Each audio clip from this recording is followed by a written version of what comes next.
buenas a todos, bienvenidos una vez más a una nueva edición de Eurasia 1945. Soy Rubén y hoy nos vamos a sumergir en el infierno verde, es decir, la batalla del bosque de Jürgen en la Segunda Guerra Mundial, tan solo que nosotros lo haremos centrándonos en una parte de la campaña, en concreto la sangrienta lucha por el barranco de Kall.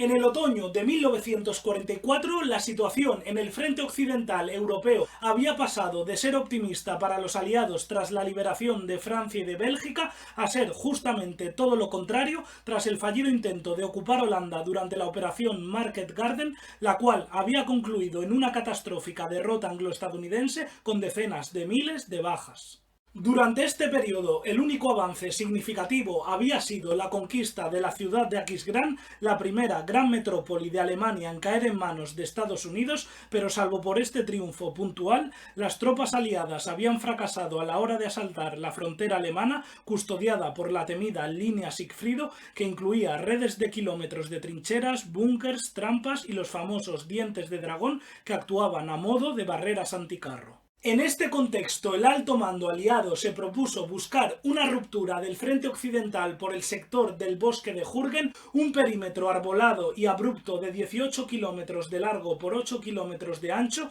que se situaba junto a la frontera germano-belga entre el saliente americano de Aquisgrán y el río Ruhr. El plan, denominado Operación Queen, teóricamente debía cumplirse en un plazo máximo de 72 horas, pues como la zona era muy boscosa y llena de desniveles, los norteamericanos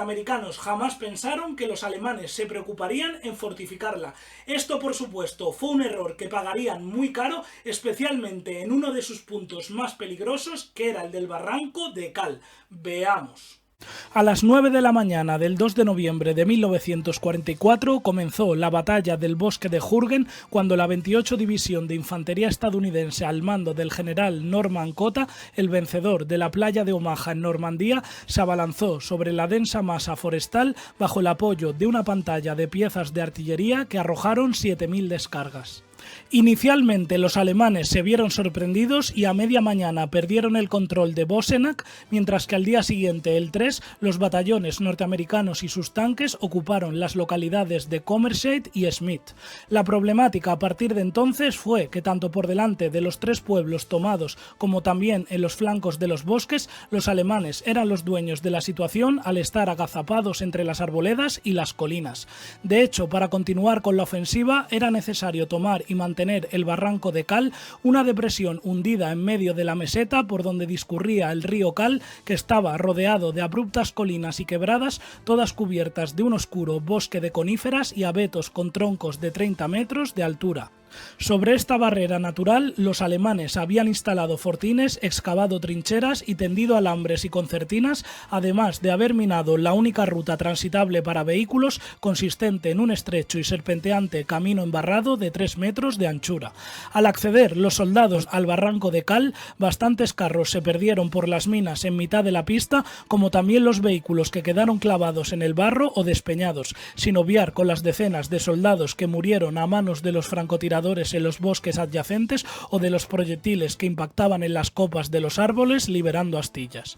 A pesar de las dificultades y las bajas encajadas, los estadounidenses superaron el barranco de Kall y tomaron el puente más importante del río, concretamente el del molino Mestrenger. Sin embargo, lo que desconocían en esos instantes era que los alemanes habían reaccionado a tiempo y habían puesto al mando de la zona al mariscal Walter Model, apodado como el bombero de Hitler.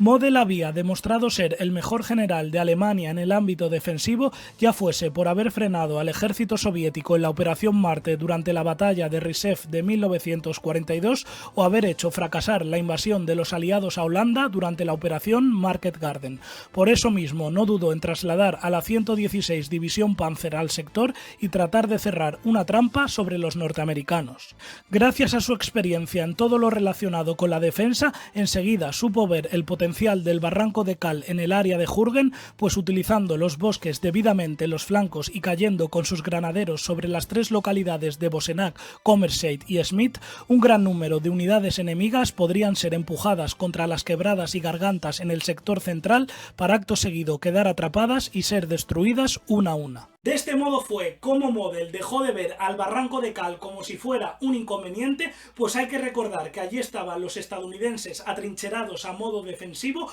para considerarlo precisamente justo lo contrario, es decir, una ventaja, ya que allí podría rodear y aniquilar a sus oponentes en una auténtica ratonera, y eso fue lo que terminaría sucediendo. Atentos. La contraofensiva de Model comenzó al amanecer del 4 de noviembre de 1944 mediante un ataque con tanques e infantería sobre el perímetro más meridional en Schmitz, en donde tras una breve resistencia, a media mañana los alemanes se apoderaron del pueblo. Al día siguiente, el 5, empezó la segunda parte de la ofensiva contra el resto del frente, exactamente entre los pueblos de Bosenac y Commerseid. Durante esta fase, la 116 División Panzer se encargó de aislar ambas localidades arremetiendo contra el Paso de Cal, en cuyos cursos y quebradas los alemanes fueron inmovilizados a causa de la artillería estadounidense, por lo menos hasta que cañones germanos se desplazaron al lugar y efectuaron fuego de contrabatería con el que silenciaron a las piezas enemigas, lo que permitió reanudar el avance y dominar el vital puente del Molino Mestrenger. Gracias a la conquista del Paso de Cal, el pueblo de Bosenac quedó aislado, aunque milagrosamente los norteamericanos lograron resistir y mantenerlo a duras penas bajo su control a costa de sufrir unas 500 bajas. Respecto a los refuerzos, tal fue la confusión que todos los caminos que discurrían sobre el Barranco de Cal quedaron embotellados de tráfico con tanques, vehículos y material, lo que retrasó su llegada y convirtió a los aliados en blancos fáciles tanto para la artillería como para las patrullas encargadas de poner minas. A causa de la presión generada entre Bosenac y Commerseid, el día 6 la mayor parte de las unidades estadounidenses emprendieron una caótica y desordenada retirada en un sálvese quien pueda, mientras los alemanes trataban de darles caza enviando por delante a sus Panzer. Como los germanos destruyeron uno de los únicos puentes transitables sobre el río Cal, los blindados norteamericanos tuvieron que dar grandes rodeos por caminos intransitables, perdiéndose en el proceso un Sherman tras pisar una mina. A mitad de la jornada, la pista que serpenteaba el río Cal se hallaba colapsada de tráfico, con los soldados saliendo huyendo y los conductores abandonando sus vehículos, mientras que más abajo, a la altura de Commerseid, los estadounidenses descendían las pronunciadas pendientes tratando de escapar de sus perseguidores. De hecho, en plena fuga, las ametralladoras alemanas emplazadas sobre parapetos de troncos en puntos elevados masacraron a decenas de tropas norteamericanas cuando salieron al descubierto sobre las laderas.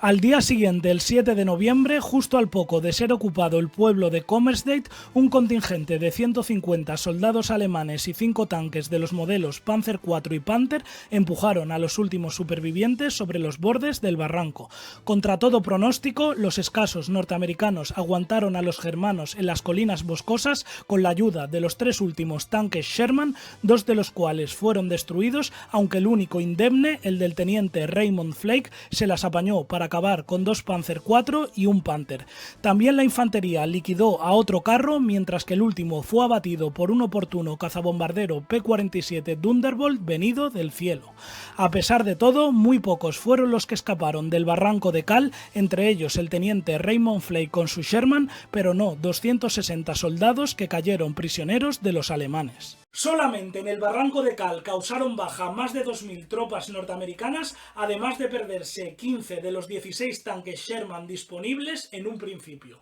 Esto equivalió a 1/3 de las bajas encajadas por los estadounidenses durante la contraofensiva de Model, que ascendieron a 6.184 muertos, heridos, prisioneros y desaparecidos, unas cifras que sin duda dejaron a la 28 División de Infantería virtualmente fuera de combate.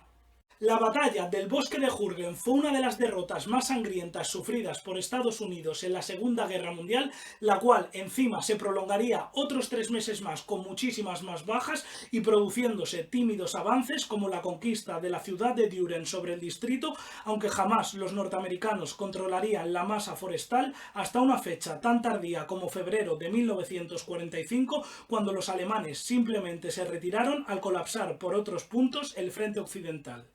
Y bueno, antes de acabar me gustaría recomendaros dos libros que tengo aquí atrás. El primero es un ensayo sacado por los colegas de la editorial HRM que se titula En el infierno verde, la batalla del bosque de Jürgen, que trata todo el desarrollo de las operaciones en esta masa forestal desde noviembre de 1944 a febrero de 1945, siendo su autor Félix Gil Feito. Y el segundo libro sería una novela histórica sacada por Círculo Rojo que se titula Frontera Sangrienta y que obviamente está basada en el bosque de Jürgen. Por cierto, su autor, David López Cavia, es un veterano de este canal y por tanto recomiendo todas sus entrevistas. Y hasta aquí el programa de hoy sobre el bosque de Jürgen, que espero que os haya gustado y hayáis aprendido mucho. Recordaros que tengo Patreon para todos aquellos que me queráis apoyar y sobre todo agradecer su enorme y generoso esfuerzo a mis mecenas. Y dicho esto, lo de siempre, invitaros a suscribiros a este canal, a darle a like,